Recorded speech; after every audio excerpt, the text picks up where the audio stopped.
دافيد فيا خرج من دائرة برشلونة وغادر تاركا وراءه خيوط حكاية تعنيه كلاعب وتعني ميسي كنجم أوحد في البارسا لا يقبل غير الطاعة تمريرا وصناعة للأهداف.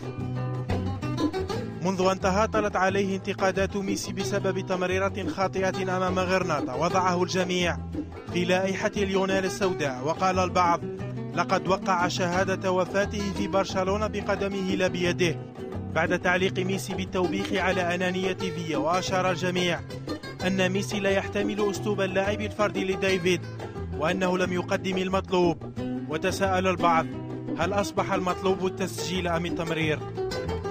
حسب المتابعين حوادث الشجار مع ميسي تؤدي حتما إلى باب الخروج من الفريق، فتكرر الأمر في مباراة البارسا ضد سيلتيك وشعر الجميع بألم ما سيحدث بعد أن عادت قصة الشجار إلى الاشتعال، حادثة قيل إنها ظللت إعلاميا لكن ما طفى للعلن أن سلام الوداع اقترب.